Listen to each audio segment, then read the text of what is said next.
संदेश सत्य को जाने, सत्य पर चलें। श्री गुरुदेव भगवान, आपको प्रणाम। स्वीकारो। क्या नाम है आपका? जी, अशोक कुमार है। अच्छा ठीक। कहाँ से आए? जी, मैनपुरी से आ रहा हूँ। अच्छा, मैनपुरी से। बताइए कैसे आए आप? गुरु महाराज, कुछ दिल में शंकाएं थी, प्रश्नों के लेकर के आपके पास उपस्थित हुए। अच्छा। देखा टीवी पर, कई जगह ऐसे चैनल पर आपको देखा तो महसूस हुआ। हमारा जो है ध्यान यूट्यूब पे चैनल पे जी आता है। जी। तो बताइए क्या शंका है? शंका क्या है, कुछ प्रश्न इस तरह के हैं जो आपसे हम करना चाहेंगे। अच्छा हाँ, बताइए। दीनों पर दया करने वाले श्री सद्गुरुदेव भगवान हमें ये बता दें कि चित्त के क्या क्या स्वरूप होते हैं। अच्छा अच्छा, यानी चित्त के क्या स्वरूप? जी। चित्त के जो है 5 स्वरूप होते हैं जी।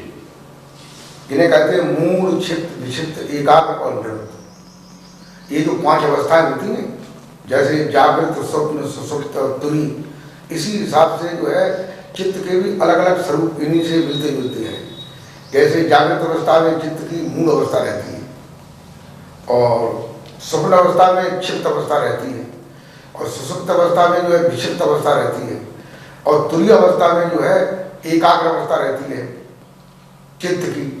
और चित्त की 5वीं निरुद्ध अवस्था जो है वो तुरीय अतीत अवस्था में रहती है। ऐसे ये चित्त के 5 स्वरूप हैं। और बताइए और क्या प्रश्न है? और भी आगे है। श्री गुरु महाराज जी, मैं आपसे ये जानना चाहता हूँ कि भजन ध्यान करने पर अंतःकरण की अवस्था वैसी ही रहती है या उसमें कोई परिवर्तन होता है? हाँ, आपका ये प्रश्न है। भजन ध्यान जैसे जो कोई करता है, फिर उसके चित्त की अवस्था में कोई परिवर्तन होता है, बदलाव होता है, या वैसे ही रहता है? हाँ, बदलाव होता है। देखिए, जो लोग टेलीविजन देखते हैं, फिल्में देखते हैं, अश्लील फिल्में देखते हैं, जब भजन ध्यान करके जब चित्त में शांति हो जाती है तो वो ऐसी फिल्मों को नहीं देखता है। धार्मिक नाटकों को, धार्मिक फिल्मों को देखता है, इन चीज़ों को पसंद करता है। और जो गाने हैं, गलत सलत गाने हैं, उनको नहीं सुनता है, वो भजनों को सुनता है। ऐसे जो है उसकी दिशा में अंतर आ जाता है।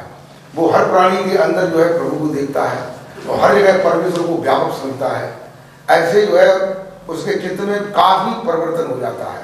जैसे स्वप्न में जो हम दिन में देखते हैं, वो स्वप्न में हम देखते हैं कहीं गाड़ी पे जा रहे हैं, कहीं मोटरसाइकिल चला रहे हैं, कहीं किसी को मार रहे हैं, किसी को मरता हुआ देख रहे हैं। लेकिन फिर जो है ऐसे स्वप्न नहीं होते। कुछ समय तक तो अच्छे अच्छे स्वप्न होते हैं, और फिर काफी भजन ध्यान की अवस्था जब हो जाती है तो स्वप्न बिल्कुल खत्म हो जाते हैं, स्वप्न होते ही नहीं। और बताइए और क्या प्रश्न है?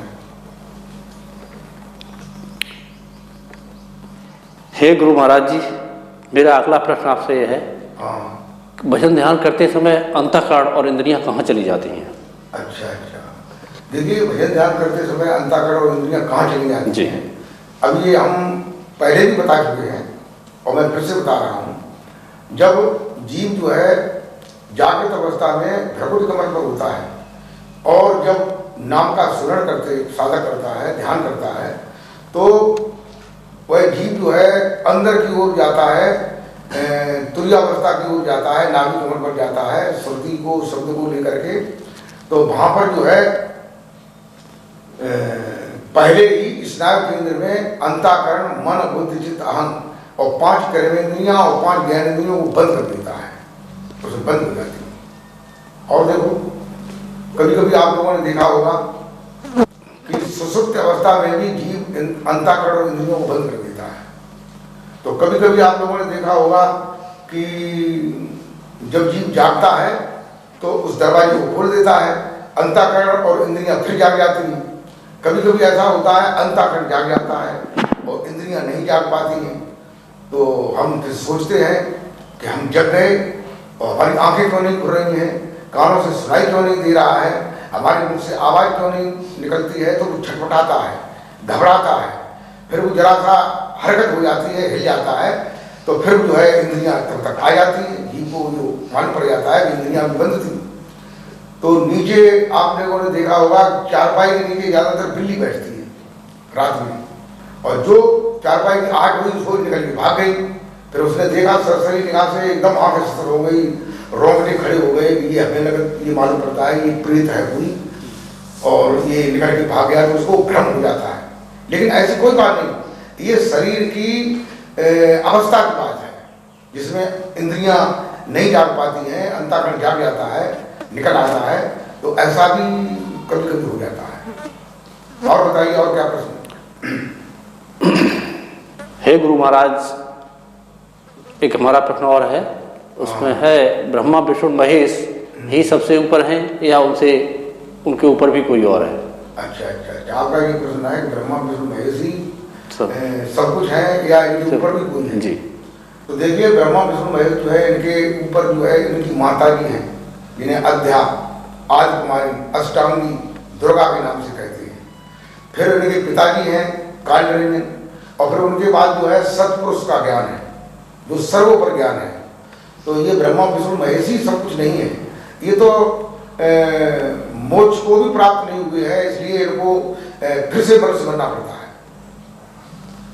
अच्छा, और बताइए और क्या प्रश्न है?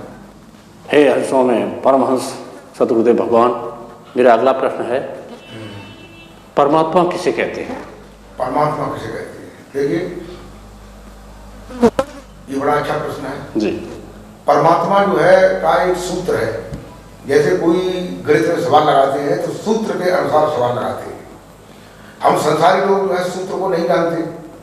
हमारे बहुत से पुराणों में भी टीकाकारों ने, नए नए टीकाकारों ने जो है कृष्ण को, राम को, विष्णु भगवान को परमात्मा का संबोधन देकर के कहा है।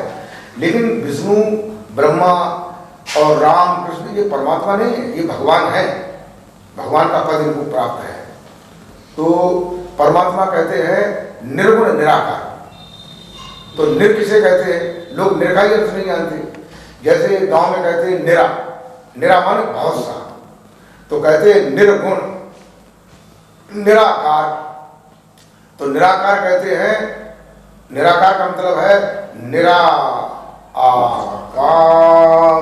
कितना निराकार कि जिसमें सूर्य, चंद्रमा, पृथ्वी, मनुष्य, नर, नाग, पशु, पक्षी, गंधर्व, पितर, अर्यमा, देव, धनुष, पर्वत, नदियां, वनस्पतियां, ब्रह्मा, विष्णु, महेश, दिक्पाल, कुबेर, चित्ररथ और 5 तत्व पृथ्वी, जल, अग्नि, आकाश, वायु, 3 गुण, सतोगुण, रजोगुण, तमोगुण, ऐसा जो ब्रह्मांड है, ऐसे अनगिन ब्रह्मांड जिसमें भरे हुए हैं, ऐसा निरा आकार स्वरूप, सर्वव्यापी, सर्वेश्वर, सर्वमय, सर्वनियंता, सबका कारण, जो रूप से, रेप से रहित है, जो आकार से रहित है, जिसका कोई आकार नहीं, ऐसा जो परमेश्वर है, ऐसा जो परमात्मा है, जो सर्वव्यापी है, जिसको कहते हैं निर्गुण।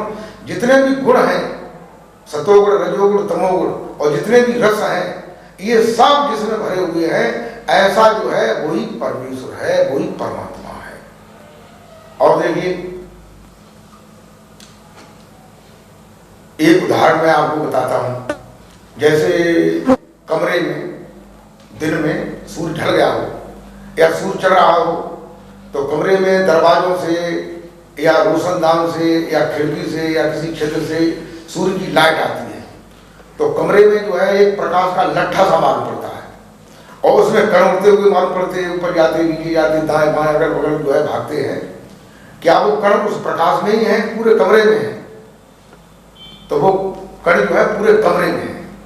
क्या वो कण जो है कमरे के बाहर भी है? बाहर भी है।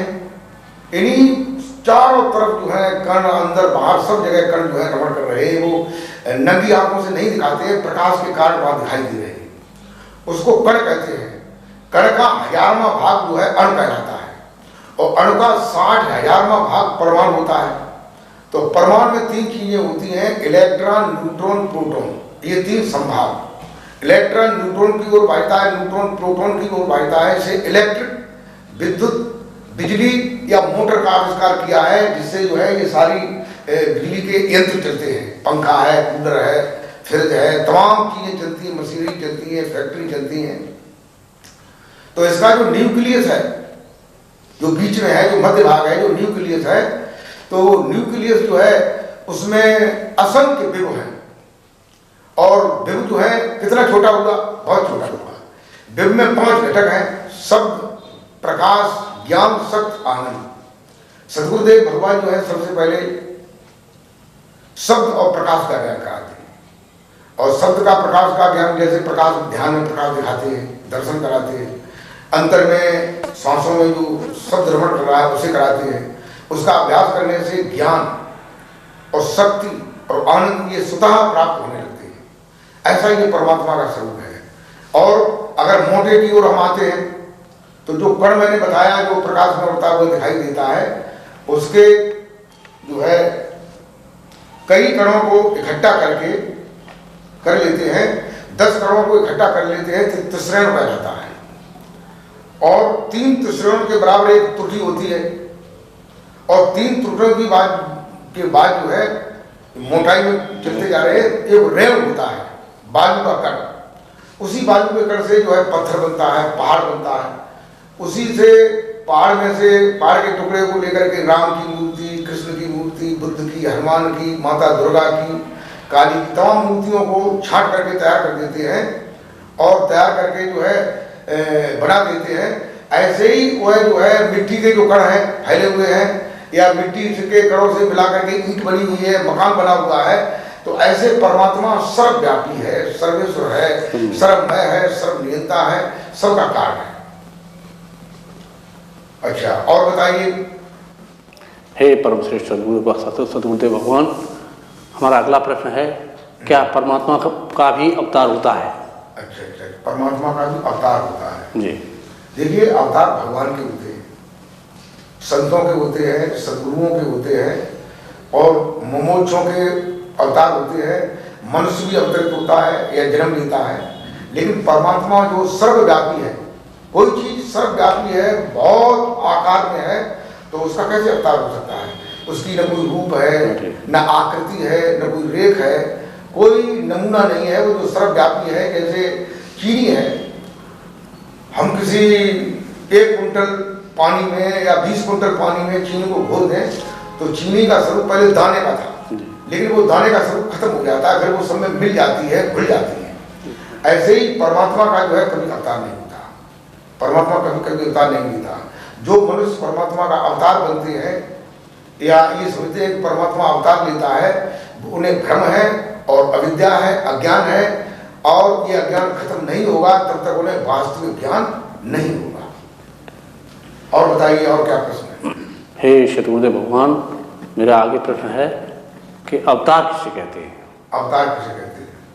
देखिए, अवतार शब्द जो है 2 शब्दों से मिलकर के बना है। तो अब शब्द जो है वर्तमान को संबोधित करता है, अब माने आदि। तो अवतार कहते हैं इन्हीं, एक तो उसका ये है अवतरित होना। अवतरित होने का अर्थ है अब उतरना।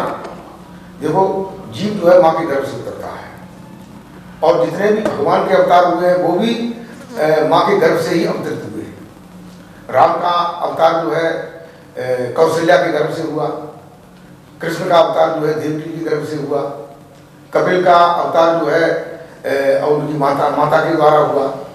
ऐसे सबका जो है अवतार हुआ है। अब उसी को अवतार कहते हैं, उसी को जन्म कहते हैं, उसी को प्रकट होना कहते हैं। प्रकट माने बाहर आना, और अप्रकट माने गर्भ के अंदर था।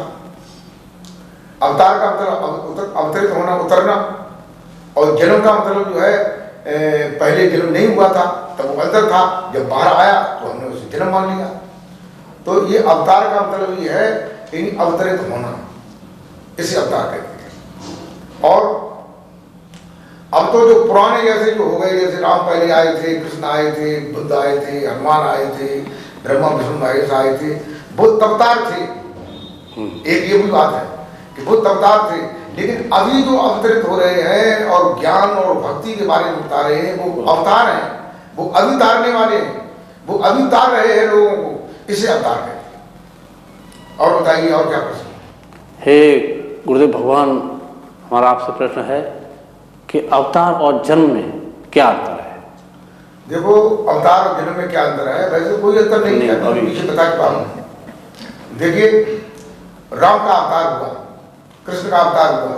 जो महापुरुष होते हैं उनका जन्म होता है तो उसको अवतार बताते हैं। साधारण आदमी का जन्म होता है उसको जन्म बता देते हैं। अरे कोई साधारण आदमी है, उसकी अगर जो है औरत कहीं भाग जाती है, कोई भगा लेता है तो उसको मतलब जो है दोषी ठहराते हैं, औरत को भी उस आदमी को भी ठहराते हैं। लेकिन जब भगवान राम जो है वन में गए तो सीता को पंचवटी से रावण चुरा ले गया, तो उसको ये किसी ने बताया कि कहाँ रावण चुरा ले गया, अपहरण कर लिया उसने, उसको ये बता रही तो भगवान की लीला थी, ये सीता जी की तो लीला थी। तो जो अच्छे लोग होते हैं, जो बड़े लोग होते हैं, जो महान लोग होते हैं, उनको अच्छे शब्दों से संबोधित किया जाता है। जन्म में अवतार में कोई खास बात नहीं, शब्दों का अंतर। और बताइए।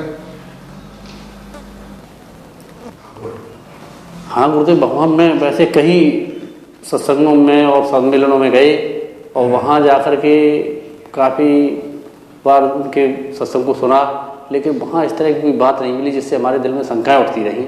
इन्हीं ऐसे प्रश्नों को लेकर के हम आपके पास आए थे, मुझे काफ़ी संतुष्टि प्राप्त हुई। और ऐसे में कई सम्मेलनों के नाम हमें याद भी हैं। और संतों के पास भी गए? हाँ जी। अच्छा, बताओ कौन कौन संतों के? जैसे बाबा जय गुरुदेव थे, अच्छा, उनके सत्संग में गए। निरंकारी, अच्छा, निरंकारी मिशन था बाबा हरदेव सिंह, उनके भी सत्संग में काफ़ी बहुत पहले उन्हीं के सत्संग में जाया करते थे और कोई खास संतुष्टि साधन की बातें नहीं मिलती थी। अच्छा, हाँ, ऐसे ही बाबा ये क्या नाम राम रहीम का डेरा का सौदा चलता था। काफ़ी भटके गुरु महाराज, लेकिन कहीं कुछ नहीं आता रहा था। देखते देखते कुछ ऐसे ही चलता आया प्रोग्राम। फिर कभी आपका एक पर्चा दीवार पर लगा मिला, फिर और भी हुआ। ऐसे करके नेट पर जब देखा तो लगा कि हमें आपके पास आना चाहिए। और बाबा राम रहीम और बाबा रामपाल के पास भी गए और उनके डेरा तक पहुँचे, लेकिन कुछ खास नहीं नज़र आया। काफ़ी पीड़ा सी लगी अंदर से, चले आए, कुछ नहीं प्राप्त हुआ। ऐसे काफ़ी कुछ होते रहे। एक बाबा बाल योगेश्वर थे, अच्छा, दिल्ली में उनका लगा करता था, लेकिन हालांकि बाल योगेश्वर वहाँ नहीं आते थे, उनके भक्तगण थे, वो लगाया करते थे संगति। तो उनमें भी कोई हमें खास इस तरह नहीं लगता था। किताब पढ़ते थे, उठते थे, बैठते चले जाते थे, कुछ खास नहीं मालूम हुआ। और सतपाल महाराज के भी सत्संग में गए तो कुछ ऐसा रहा कि मतलब उस तरह मन को शांति प्राप्त नहीं हुई। चलो ठीक है, यहाँ तो संतुष्टि हुई। हाँ, कुछ आपसे प्रश्न करके मुझे ऐसा लगा कि हाँ मेरे दिल में ठीक सा बैठा और उससे मुझे एहसास हो रहा कि मुझे आपकी शरण में आना चाहिए। और आपसे